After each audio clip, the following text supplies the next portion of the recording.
Hello. Thanks so much to everyone for joining. I'm Anel Sheline, and you are here for Beyond Aid, How Defense Integration Could Entrench U.S. Support for Israel. I'm going to read a brief description and then introduce our panelists. So, the current Memorandum of Understanding, or MOU, between the United States and Israel is set to expire at the end of 2028. Discussions are already underway about what the security assistance relationship between the two countries should look like going forward. Prominent Israeli officials, including Prime Minister Netanyahu, say they support the phasing out of US military aid, calling it a critical step towards Israel's independence. But there is more here than meets the eye. Israeli policymakers wish to pivot from security assistance towards defense integration, a transformation that could deepen the US Israeli strategic relationship while insulating it from political oversight. Will shifting US financial support for Israel from the category of aid to that of mutual readiness stymie the growing call for ending unconditional US support for Israel? To discuss these questions and more, I am joined by the Quincy Institute's own Stephen Simon, a senior research fellow in the Middle East program. I'm going to just do a very brief bio. He is currently a distinguished fellow and visiting professor at Dartmouth College. He served as the National Security Council's senior director for counterterrorism in the Clinton White House and for the Middle East and North Africa in the Obama White House and in senior positions at the US Department of State. We're also very pleased to be joined by Josh Paul, who is co-founder of A New Policy, a nonprofit lobbying organization dedicated to making American policies towards Palestine and Israel align with our national interests. Josh resigned from the State Department in October 2023 due to his disagreement with the Biden administration's decision to rush lethal military assistance to Israel in the context of its war on Gaza. He had previously spent over 11 years working as a director in the Bureau of Political Military Affairs, which is responsible for US defense diplomacy, security assistance, and arms transfers. We also have Ben Freeman, who is the director of the Democratizing Foreign Policy program at the Quincy Institute. Ben is the co-author with William Hartung of the recently released The $1 Trillion War Machine, How Runaway Military Spending Drives America into Foreign Wars and Bankrupts Us at Home. He investigates money in politics, defense spending, and foreign influence in America. So I'm very pleased to have all of you here with us today. To be clear, the brief has not yet dropped. So this is a special preview. The brief will be coming out next week. If anyone on the call would like to have early access to it, please reach out and we could send you an embargoed copy. But for now, we'll get to hear just briefly, if Steve Simon, you could please give us just a quick overview of the key points you're making in this report. Sure, no. Thanks for that introduction, and thanks for summing up the research brief so effectively. So you did a great job. You've covered the main points, but I'll reiterate or expand on a couple of things that might be useful for our viewers.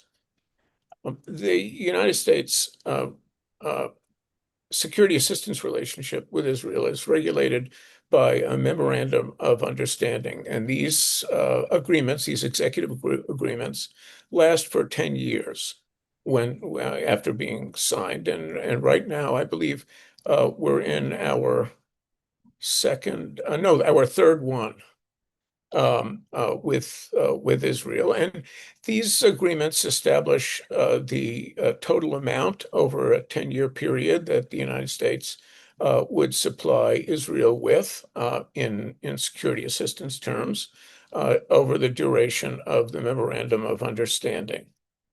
And also establish certain rules of the road and other collateral benefits that would accrue to Israel under the terms of the MOU that are separate from the sort of routine, if I can put it that way, provision of security assistance. So these are very important agreements, and they're negotiated generally during the last year of the existing agreement. The follow-on agreement is batted back and forth between the Israelis and the United States until they come up with an agreement, a memorandum of understanding for the following 10 years that they both feel that both countries feel they can live with. That's the general background. Now, what's specifically important here is first that the U.S.-Israeli defense relationship, and perhaps the relationship writ large, is now being questioned in Washington in a way that has never been the case. And this changes the context in which the next MOU is going to be negotiated, um, and then put into effect, presumably in 2028, which is also a general election year, in which foreign policy will probably play a somewhat bigger part in the campaign process than is typically the case. So the context is different. The Israelis understand that winds of change are blowing in Washington and in the United States overall, and that it's not a very favorable time to be coming to the United States and asking for a huge slug of money to be appropriated over the next 10 years, beginning at 2028. That the political basis for that kind of largesse is eroding. So there's a challenge for them in this, and this is why, as Anel, you pointed out, Netanyahu himself, the Prime Minister of Israel, has said that something security assistance needs to be phased out over the course of the next 10 years, and and and that's going to be what he described, and as you correctly noted, a step toward independence. Well, that's all good and well, and I'll return to that thought in a second. But I want to establish the second major point here, which is that up until the current Memorandum of Understanding ends, there's been an element to U.S. security assistance, one of those collateral benefits that I mentioned a second ago, called offshore procurement. And this has been a key part of these agreements.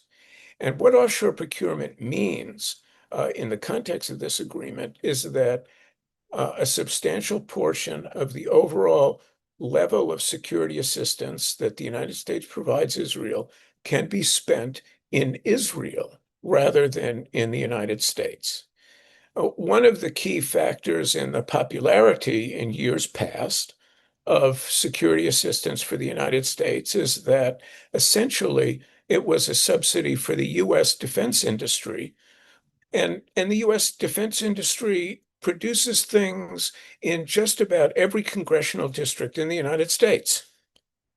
So assistance for Israel meant a real boon for every congressman and congresswoman sitting in the House of Representatives. Their district was going to benefit. So it was really, you had a built-in constituency for this, very high level of aid for Israel. But the Israelis sought to change that arrangement by getting permission from the U.S. government to spend initially 25% of the total amount of security assistance in Israel as a subsidy for the Israeli defense industry, as against a subsidy for the American defense industry.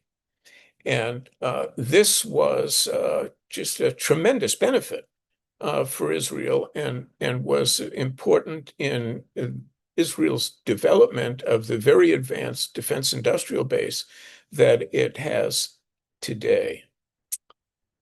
Okay, so why do I emphasize offshore procurement? Well, because what the Israelis would like to see in lieu of a security assistance relationship that is politically difficult to defend, they would like to have essentially an offshore procurement program that completely replaces the existing system of security assistance. So there's no obvious cash changing hands. That doesn't happen. There's no headline that says, well, the United States is providing Israel with X billion dollars this year in security assistance funding. Rather, the United States will be purchasing from Israel weapon systems, research and development services, and other collaborative programmatic goods in the defense arena. And that will be the form of the American subsidy for the defense industry in Israel going forward. The only thing I'd add to that, which is kind of a punchline, but it's an important one, is that this will take U.S. security assistance out of the realm of the visible.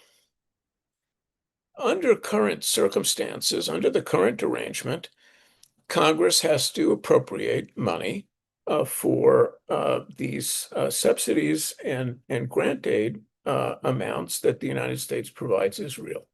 And that's great. Congress has to vote on it. There are reporters there. There's plenty of visibility.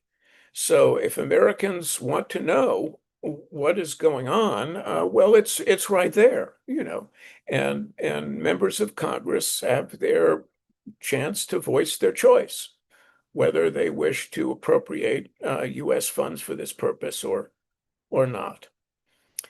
Now, how effectively this has worked over the years, well, but we can debate that, and probably we will in the course of this session. But nevertheless, the visibility has been a prominent feature of U.S. assistance to Israel. Nothing secret about it. It's all out there and above board.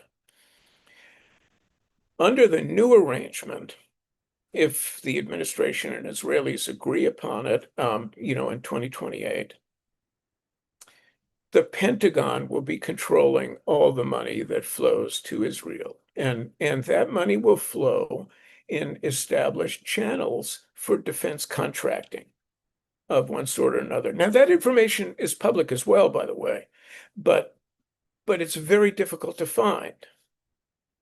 And it won't, the flow of funds won't be overseen or monitored in the way that security assistance funds are overseen and monitoring, because they'll be embedded in complex contractual arrangements with the Israeli defense industries.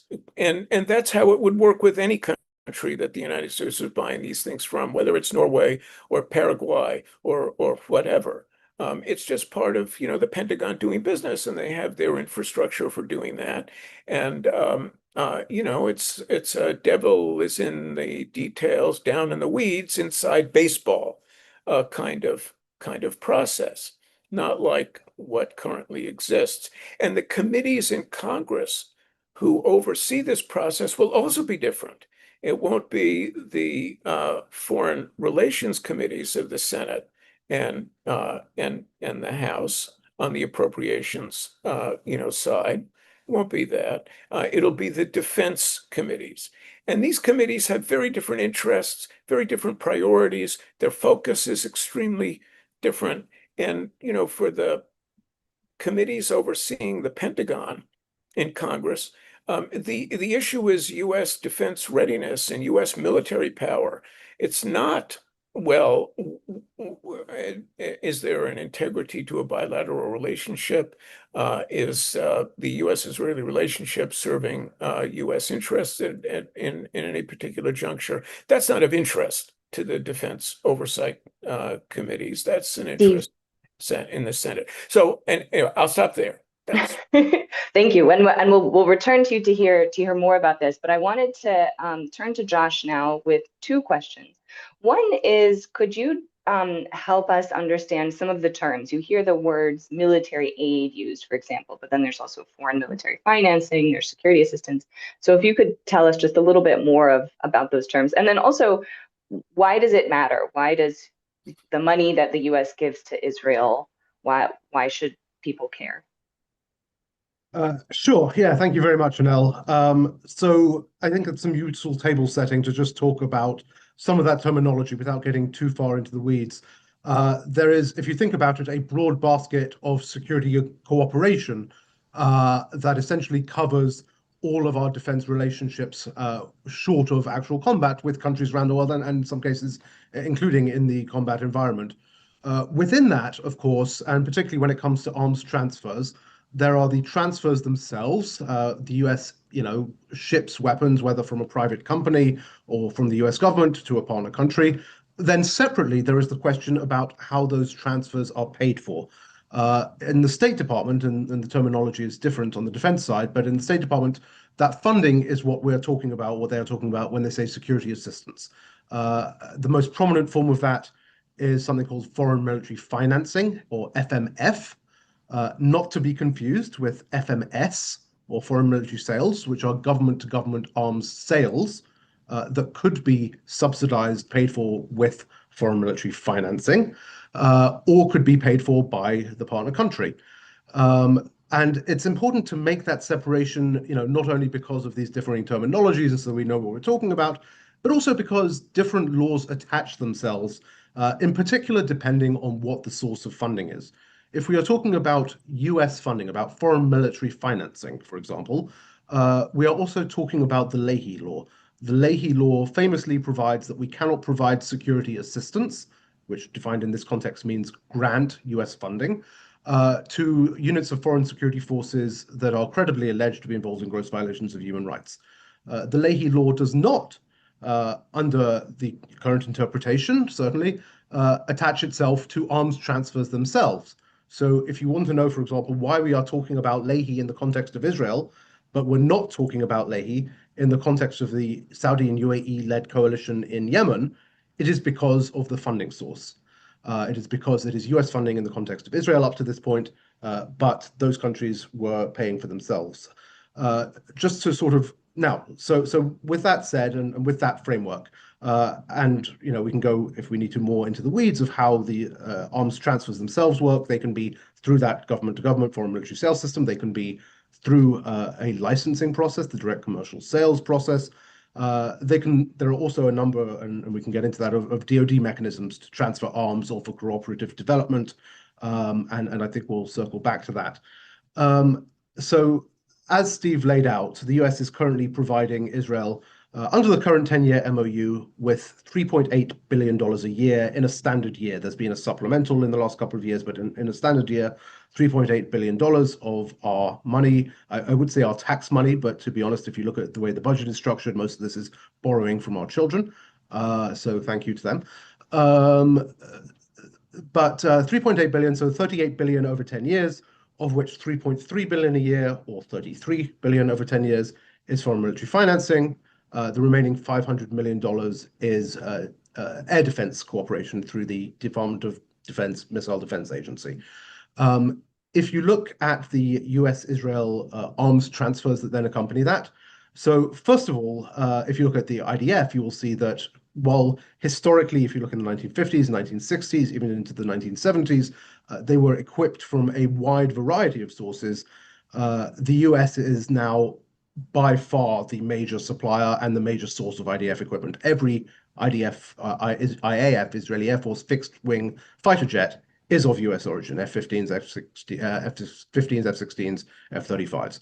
The large majority of bombs that are dropped, Israel does have, and in great part thanks to the offshore procurement we were just talking about, its own indigenous defense industry. That also draws significantly on US technology. So, for example, if you look at the Merkava tank, the tank itself is designed and built in Israel, but the cannon of the tank is of US origin. The engine is of US origin, and even the treads are of US design. So, significant amount of US origin material going in here that actually exceeds the amount of money that we are providing. So if you look at the last 10 years, about $38 billion over that 10-year period, in part because of that supplemental. Of which, again, about $33 billion is foreign military financing, but notified sales to Congress are actually about $38 billion over that period. US funding provides, on a typical year, about 20%, up to 20%, I should say, of the IDF budget, and very much relieves the pressure on the procurement side. But that is not to say that they are not also spending some additional money from their own pockets on US materiel. And then to wrap up, so where this leaves us and why we should care about this, as Stephen said, this is certainly a lot of this money is coming back into the US defense industrial base and into districts around the country. I think it's worth saying, percentage-wise, when you look at defense spending in this country, even defense exports, it's not a huge amount, right? If we think about $3.3 billion in a typical year, minus as it is now about 200 million that goes directly into Israel's pocket, that's $3.1 billion out of annual defense sales in the last few years that have been around $180 billion, all told, all combined. So it is a subsidy in that sense, but it's not a huge subsidy. It is, however, over half of our military grant assistance around the world, which comes with a huge opportunity cost in terms of where we could also be applying that funding. The Indo-Pacific comes to mind. As well, it is very much a case of, entrapment is perhaps too hard, but guilt by association, right? Because we are not just providing the arms, also the funding for those arms. There is a level of complicity. This is a toolkit as well, it has to be said, that is intended and designed to provide the United States with diplomatic and foreign policy leverage. Not using that leverage further compromises us. And as I said, it is a toolkit that is also guided by and falls under a variety of US laws. And failure to apply those laws, and I would argue in the Israel context, particularly the Foreign Assistance Act and laws like the Leahy Law, that have been occurring for many years now across many administrations, I think should much earlier have really been a warning sign within our system about executive overreach and about the challenge that we face when our Congress and our system cannot bind an executive to its own laws, which we now see playing out in a much wider spectrum. Thanks, Shash. That was really useful. Ben, if you could say a little bit about why we're seeing this shift in this effort to move money that is currently visible and subject to these laws to avenues that would be less visible and less subject to this sort of logic of accountability. Yeah, it's a great question, Anel. Thank you to you for organizing this panel, and thanks to Quincy for having us. I know it sounds weird to thank your own employer, but I'm really happy we are having this conversation because to your question, I think what we're seeing here is Israel once again playing politics with U.S. foreign policy. And I say this because the program I manage, the Democratizing Foreign Policy, the number one question I get is, well, what the heck does that mean? And really, it's just a fancy way of saying, we're pushing for a foreign policy that represents the will of the people, not the powerful. And when it comes to the US-Israel relationship, it's been the powerful that have been dominating this relationship for years. It's been Israeli interests that have been dominating it. It's been US weapons contractors who are cashing in on this for all the reasons Josh and Steve said. So you have a really well-entrenched group of special interests that has been driving this relationship. But I want to hammer home a point kind of Steve hit on early on, which is where the American public is at right now. The American public is really at a historic level of distrust of Israel right now. And to put a fine point on this, I'll read you some stats from an Institute for Global Affairs poll that was released just 3 days ago, just earlier this week. They found that by more than 2-to-1 margin, Americans think the relationship with Israel does more harm to U.S. interests than to help us. And then another one, just 16% say the United States should keep supplying Israel with weapons without new restrictions. 38% want to stop supplying weapons entirely. Another 24% want weapons conditioned on how they're used. So this is a fundamental shift in the U.S. relationship with Israel. And so if as we're having this conversation, I think it's very important to keep in our heads where the American people are at right now. They want a foreign policy with Israel that is not the status quo. They're not okay with the U.S. subsidy to the Israel defense sector that Josh and Steve have laid out there. They are not okay with billions of their taxpayer dollars going to Israel in the way they've been. And they certainly would not be okay with U.S. taxpayer money flowing to Israel with even less transparency. So I think for all of these reasons, as we're talking about this issue, if you want to reflect the will of the American people, you want to put America first, you have to rethink everything that's happening with the U.S.-Israel relationship right now.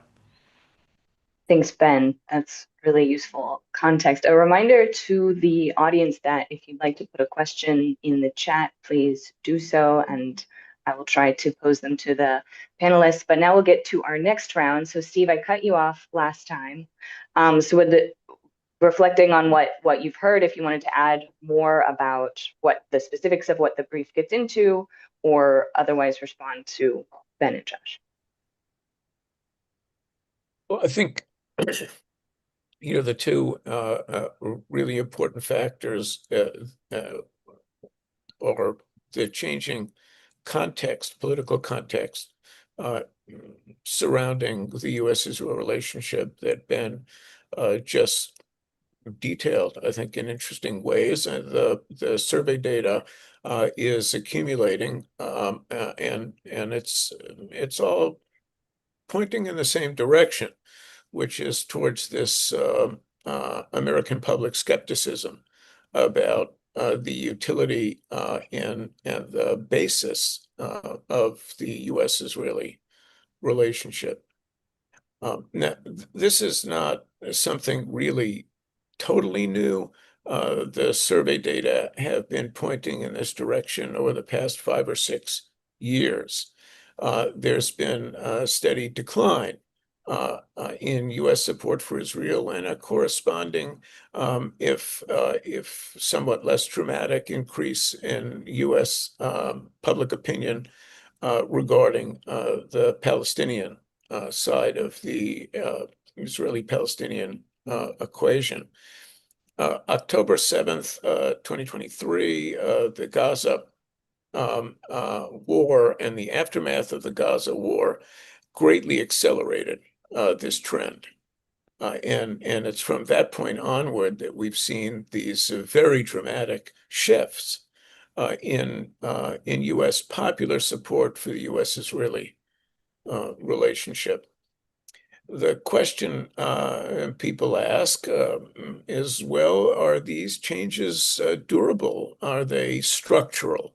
Are we seeing a kind of fundamental shift in popular support for the U.S.-Israeli relationship that's going to shape the course of that relationship and the nature of the U.S. security assistance program over the next 10 years covered by the Memorandum of Understanding that we're talking about today? Is it really gonna hold? And I think the current consensus of social scientists who look at this survey data is that these changes are probably pretty durable. And they're concentrated in an age cohort, sort of the Gen Z age cohort, that suggests that these views will shape American policy for as long as Gen Z is the predominant demographic factor in American politics and policymaking. So we are, it would seem, at a turning point of some sort. And these turning points, well, they, as F. Scott Fitzgerald, said in another context, namely bankruptcy. Well, it starts gradually, and then suddenly. And that seems to be the case here with the support underpinning the U.S.-Israeli relationship. So if that's the case, then you could see the depth of the reason and the depth for the U.S.-Israeli elite concerns, governmental concerns about how best to structure a security assistance relationship that can survive and do what the two sides think it needs to do over against the decline, the likely enduring decline of U.S. popular support for the relationship, and hence the desire to get it out of the foreign affairs committees in the House and Senate and get it into the domain of the defense committees in the House and Senate. Thanks, Steve. Josh, I'm going to pose a question to you asked by someone in the audience. Alex Sadler asked, how would defense integration or co-production impact Congress's leverage to conduct oversight on U.S. arms transfers to Israel? So if you could answer that, and also just kind of, what effect would it have for this to shift? Sure. So there's a lot to pick apart there. Let's start with the appropriations process, which is the process, as the audience knows, through which we provide every year this funding to Israel.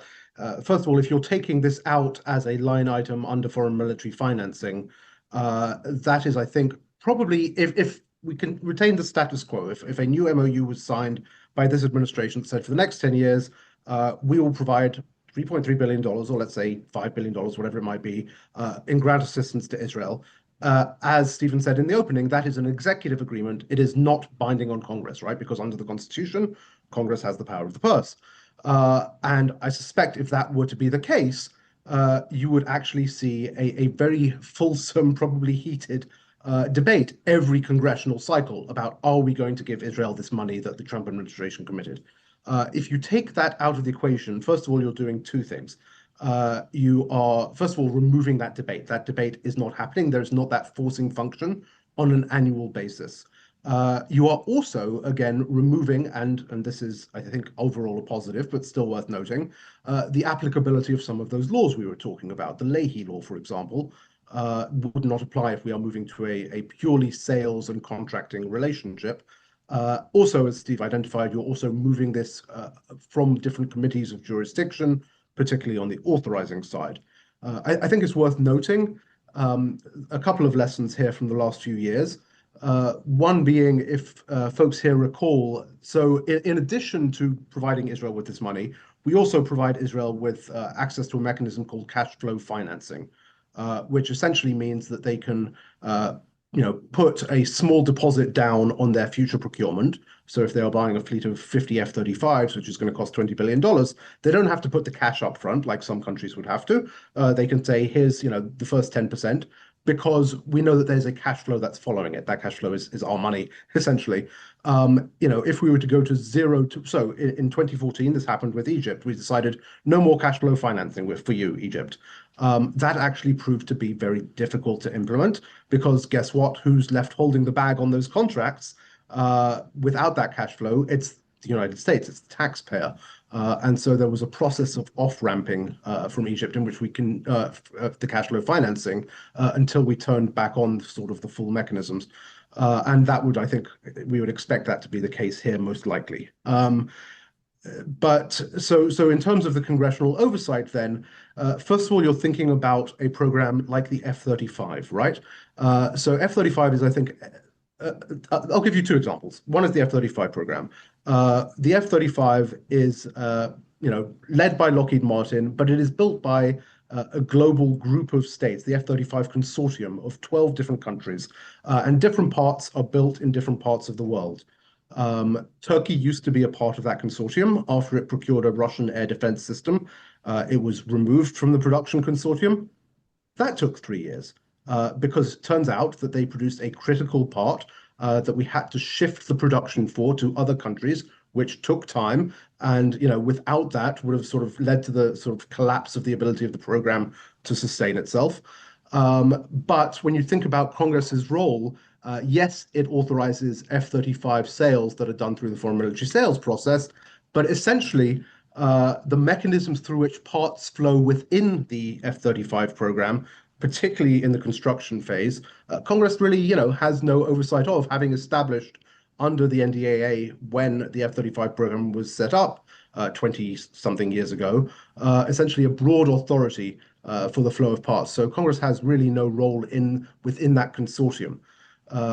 And if you want to remove someone from that consortium, again, that is something that the consortium can do. Congress sure can do that by statute, but it proves very difficult to do. The other sort of oversight example I'd like you to think about is AUKUS Pillar 2. And just a quick bit of background for those who aren't familiar. So AUKUS is the Australia, UK, US deal, if you remember a few years ago, that led to an agreement on submarines. That's Pillar 1 of AUKUS, that we will co-produce submarines together and, give Australia nuclear submarines, etc. AUKUS Pillar 2 is technology sharing, co-development of technology, and research on emerging tech. And between these three countries. And in order for the technology to flow between these three countries, the United States had to amend and is continuing to amend both its statutory and its regulatory frameworks, again, so that technology can flow, so that contracts can be let without the same sort of need to notify Congress of a transfer every time a piece of technology goes back and forth, without that same sort of congressional oversight of the flow of information, and in fact with less regulatory oversight. So even the State Department doesn't have to continually license the flow of defense services, of defense information, of defense technology. So if you picture that in the Israel context, ultimately what that means is that you've taken away the annual debate over appropriations. You've shifted the jurisdiction over the defense cooperation relationship. You have reduced the amount of transparency that there is, and the ability to sort of guide and frame and inform that transparency. And oh, by the way, final thing, you've also shifted essentially where the leverage lies, because it is one thing for us to be the provider. But so if you look at what Congress is doing recently, there was last year, Congressman Joe Wilson introduced HR 1229, the U.S.-Israel Defense, I think it was, Cooperation Act or whatever it was, some of which found its way into the NDAA. This year, Congressman Jackson is introducing the Israel-U.S. Futures Act, which builds on it, but essentially establishes a whole range of cooperative programs, tries to, some of these are happening now, cooperative development on countering UAS, counter tunnel. Some of these are, theoretical. So the NDAA takes part of the 1229 to essentially say DoD has to open a Defense Innovation Unit, a DIUX agency in Israel, and the NDAA has a study on that. Trying to bring Israel into the national technological industrial base, from which the US then draws a lot of its sort of basic defense requirements and sourcing. And that integration ultimately transforms the leverage to increase the leverage that Israel has over the US, so that if we want to pull out of something, if we want to start using some of the diplomatic tools we might have to condition, to pressure Israel to take a different course, they can then turn around and say, well, we are now your source for some of these key technologies, and the shoe is on the other foot. Thanks so much, Josh. We're getting more questions, which I appreciate, but unfortunately won't be able to get to everyone. But there's a great question from Brittany Gordon for you, or I'm going to direct at you, Ben. She asked, to what extent could the current MOU framework accelerate a shift from direct government to government military assistance towards contractor-led infrastructure? What is the risk of completely transferring our military power to firms like Palantir and Oracle through outsourcing sensitive aspects of military cooperation? And this gets at someone else's questions around sort of spying and just sort of IP issues. Right. Yeah, it's a good question. And it is sort of adding fuel to the fire here, throwing Palantir into a conversation of Israeli influence.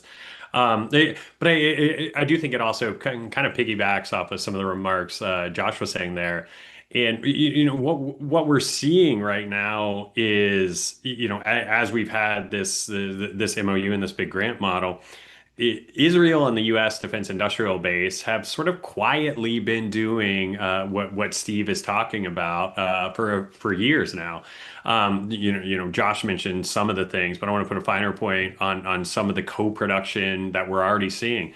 There's already every level of the Israeli missile defense system, from Arrow to David Sling down to Iron Dome. All of that is already being co-produced with U.S. partners, and you've already got co-production facilities that are operating in the U.S. Arkansas, you've got Rafael and Raytheon working on missile production facility for both Israel and U.S. demand. Mississippi, Israeli Aerospace Industries, the subsidiary Stark Aerospace, they're working with Boeing for aero production cooperation there. And the reason I bring that up is to Brittany's point here about the defense contractor involvement.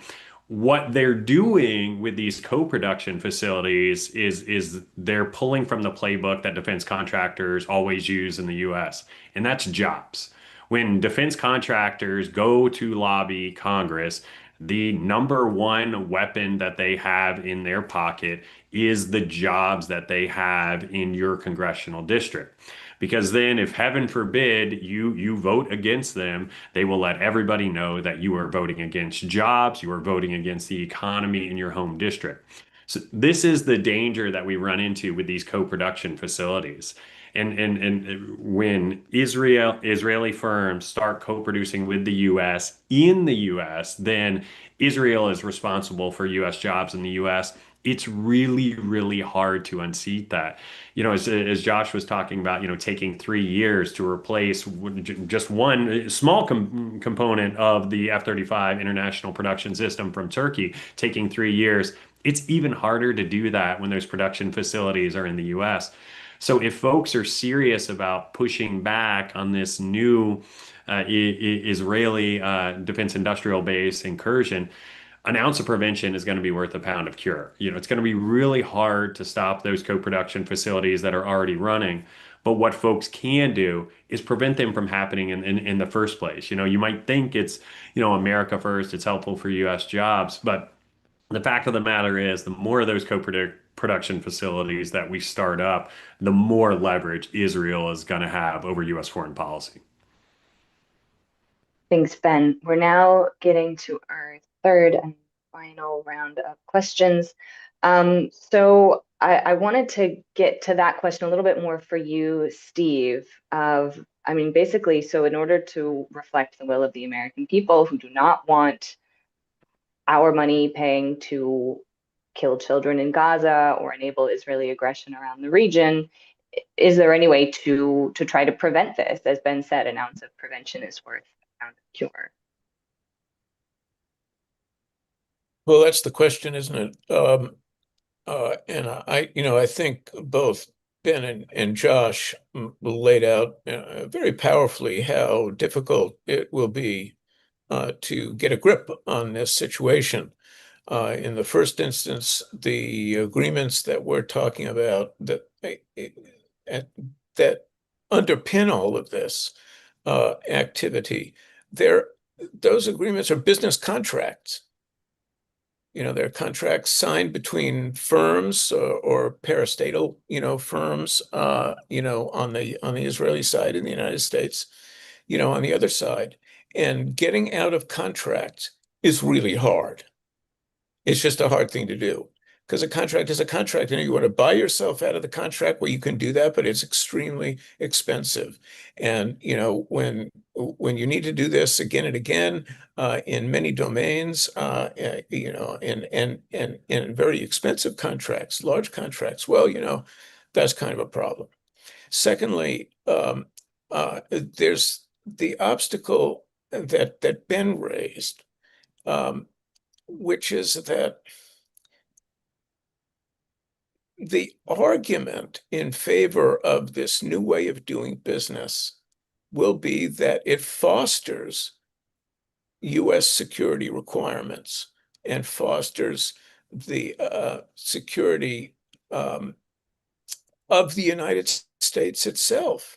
and that we can't play around with this. We can't, ironically, play political games with arrangements that are essential to the strategic interest of the United States because they contribute to the capacities and the readiness of U.S. military forces. The third thing is that depending upon the overall thrust of U.S. policy, let's say you get policies going forward that are like the ones that Donald Trump is now pursuing in the Middle East. Military activity will grow necessarily because you're going to have deployments, you're going to be fighting wars, you're going to be preparing for the next war. It's really going to mean that the programs we're talking about are going to scale up. So with every increased threat, with every new commitment, with every round of fighting that the United States engages, whether in the Middle East or elsewhere, with every new threat that emerges over the horizon that the U.S. military believes it needs to prepare for, or else fall behind, the agreements, these contracts with Israel and a lot of other suppliers as well, but Israel is the one we're talking about for certain reasons. And well, those things are going to scale up and they're going to be infinitely harder to reverse. So I think the momentum and the justification for this change are both taken together going to be quite formidable looking down the road. So I'd conclude that the first thing that the Congress needs to do is, and this has to happen under the defense committees, and they're going to be very reluctant to accept this, but to build into contracts foreign policy related considerations. And that I can't emphasize how difficult that will be, but there absolutely must be conditions written into those contracts that say, well, listen, if you're going to be engaging in policy initiatives and just activities generally that are counter to American strategic interest, or American security interest, or foreign policy priorities, well, then, that's a deal breaker for this particular contract. And, that's a challenge because there are so many of these contracts and they're worth a lot of money. And the parties on both sides will be reluctant to introduce non-business related factors into contract language. So that's the one thing. The second, and this again is down to Congress, there has got to be strong oversight of the implementation of these contracts. And that in itself would be difficult, again, because of the size of the contracts, the very number of them, and the justification for them. And it's going to entail cross-committee cooperation, which is not, the normal way of doing business in Congress, where you're going to have very intensive interaction and collaboration between the staffs, the committee staffs, in House and Senate on in both houses, and the committees that oversee defense and foreign policy that they don't typically interact.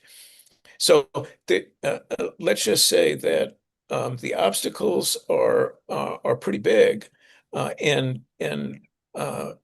we need to start thinking through those obstacles and how best to defang the problem. And we need to do that soon because this new dispensation is practically upon us. The next MOU is going to be negotiated, the negotiations will begin in earnest after the midterm elections. And they're going to be, conducted quietly, I think, for the most part.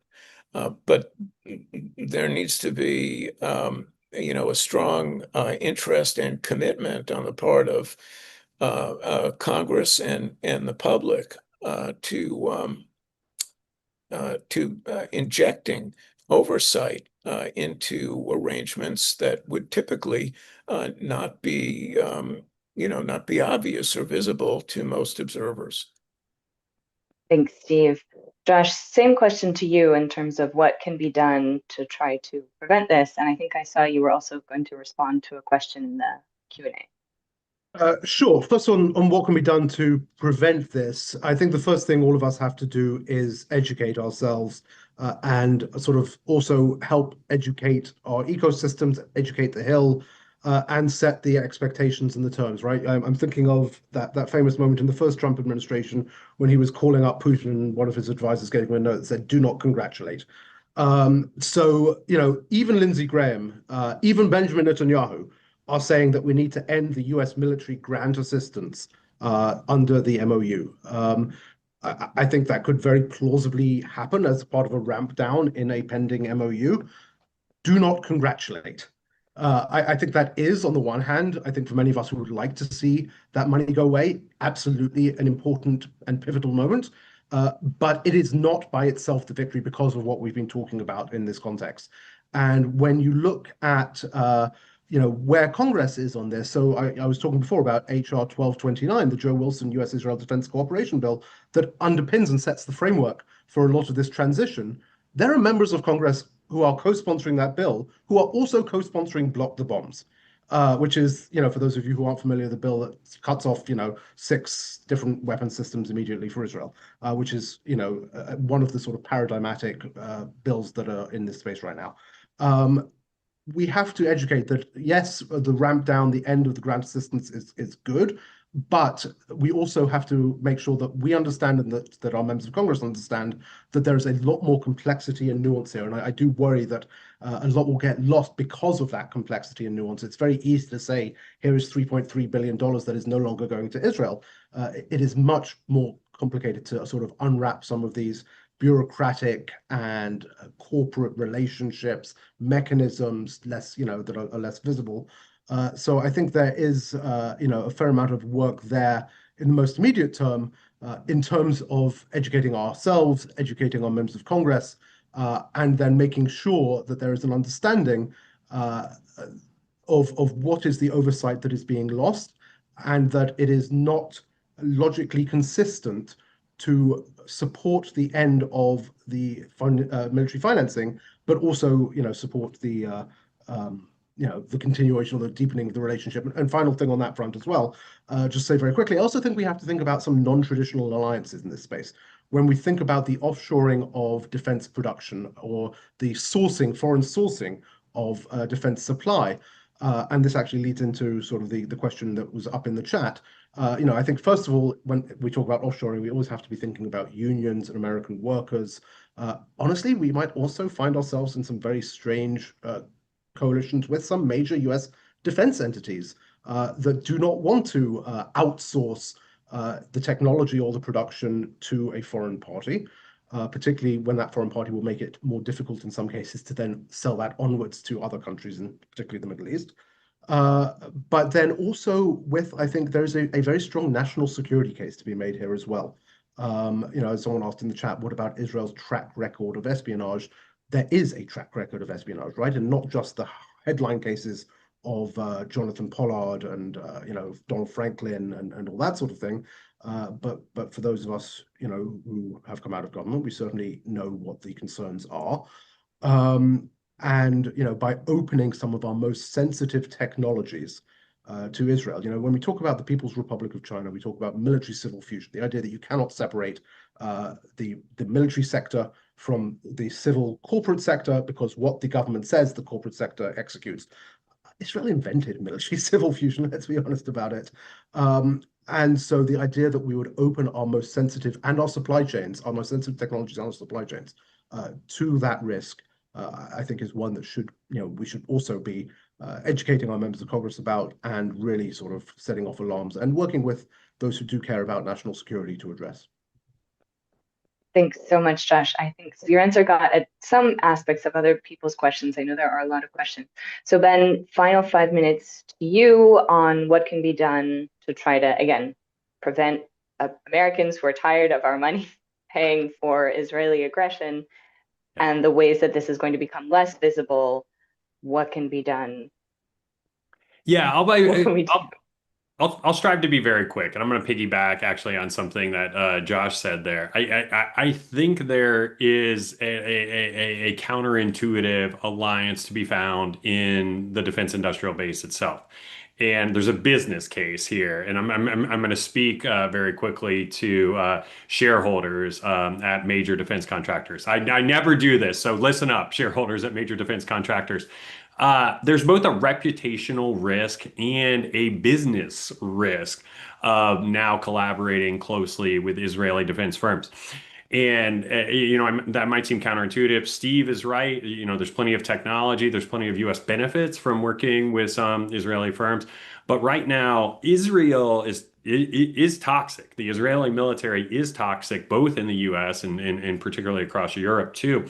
And where we're seeing that manifest on the business side in Europe is with major Israeli defense exports to Europe being canceled. So last year, Israel set a record, over $14 billion in foreign military sales announced. A lot of those going to the majority going to Europe. A lot of those European countries have now started rescinding those contracts. Spain alone has canceled almost $1 billion in contracts. That is not trivial. So when you're thinking, if you're a defense contractor sitting there now, you're looking at a U.S. pipeline, the $1 trillion war machine sitting right over my shoulder, and the promise of even more billions and billions of dollars coming from the U.S. government to you over the coming years. You have finite capacity. And so you have to say, am I going to fulfill these U.S. government orders, or am I going to expand my co-production with Israel? There is a business risk in doing that now. There's a reputational risk that can bleed into an economic risk of working with them. I think that's a leverage of influence right there. And if I'm a shareholder at one of these firms, I think twice about expanding co-production with Israeli firms. Great. I really appreciate everyone's insights. Again, the brief will be available early next week, most likely published on Tuesday. If you would like access to a copy of the brief in advance, please reach out. Also, there were some great questions in the Q&A that we did not manage to get to, so please feel free to reach out. You can email media@quincyinst.org, and we will direct them, or you can tell us who you want them directed to. But we have 2 minutes left. If there are any final points that I know we were trying to get through a lot of technical information very quickly. So if there are any final points, you've got 2 minutes. Our panelists are restraining themselves. Oh, I see some people are asking for early copies of the brief. We'll get that to you. And finally, just really want to extend our appreciation to all of you for the work that you're doing. Josh, the courageous stance you took in resigning. Well, you did it way before I did, Josh. And also to Steve and Ben, my colleagues at Quincy, and to the Quincy Institute for sponsoring this. Very much appreciate everyone's time, and hope everyone will read the brief once it's out, or request a copy in advance. Oh, to question in the chat, this will be recorded and available. It will be at the link on the Quincy website where it's currently sits under the events tab. That's where this recording will be available. So again, many thanks to you all, and forward to future conversations.